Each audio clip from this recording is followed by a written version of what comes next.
Alright. Yeah. Andy was supposed to pick Jill up at the airport that Friday afternoon.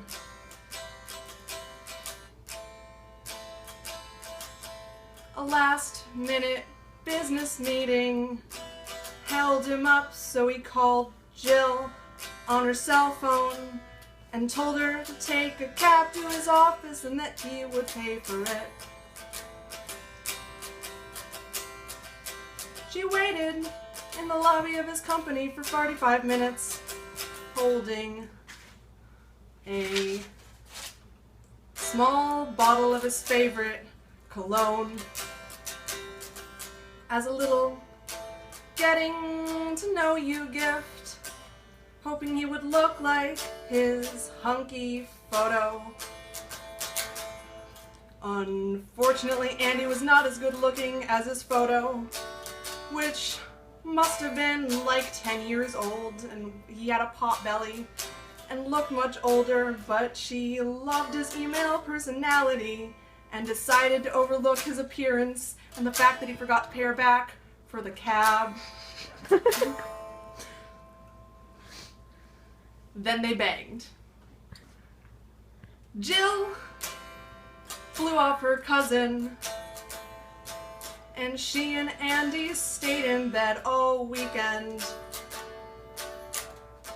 having sex, laughing and talking, and ordering bagels for breakfast and Chinese food for dinner.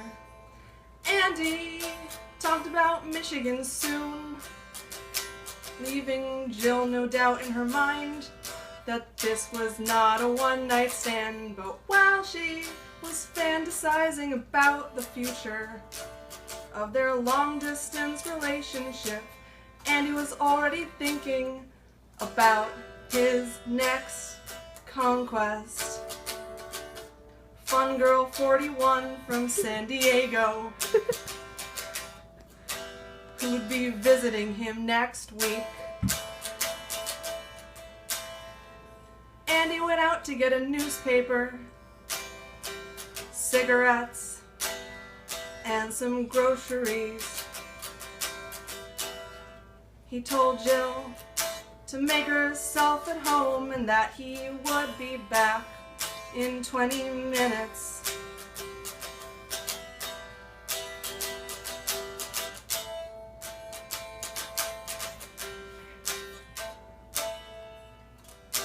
Jill walked around his apartment in his bathrobe, feeling very wifey. When Andy wasn't back in 20 minutes, she decided to log on to his computer and check her mail. She noticed some printouts on his desk of flirtatious instant message conversations to Fun Girl 41 in California and Vixen 37 in Chicago.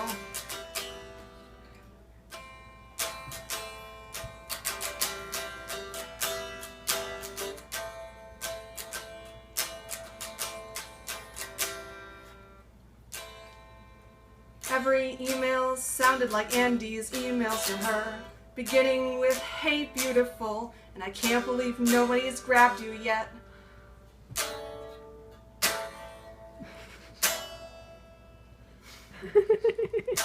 Jill felt like a fool. She'd flown to Florida, had sex with him 6 times in 3 days, and just realized it was nothing.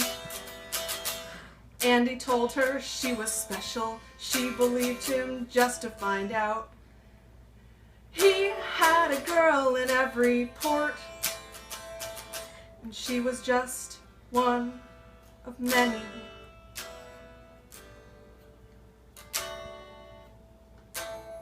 When Andy walked in the door, she screamed, "Who's Fun Girl 41? And why is she coming here next week if you're emailing me every day and sleeping with me? And who's Vixen 37? How many women are you sleeping with anyway?"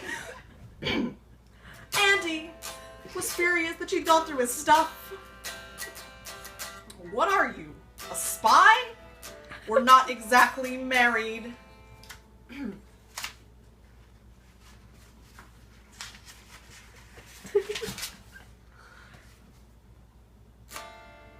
Then he tried lying. Those are old emails. When she checked the dates and saw they were recent, he fessed up. Look, I like you a lot. I'm just really not looking to settle down with one person right now. We can still see each other if you want.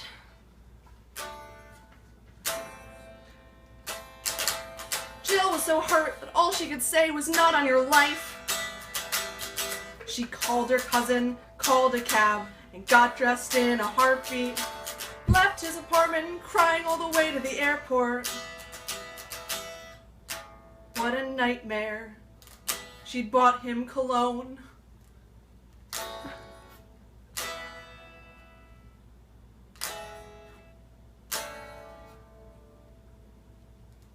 Andy was nothing more than a player who broke her heart and wasted her time.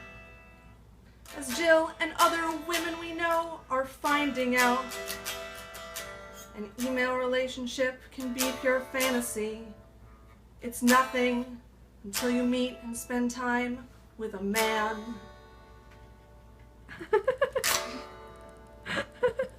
Any man can write anything in an email. Any man can say he's falling in love with you. Any man can say that he's kind and faithful, but only through in-person dating can you see if he is what he says he is.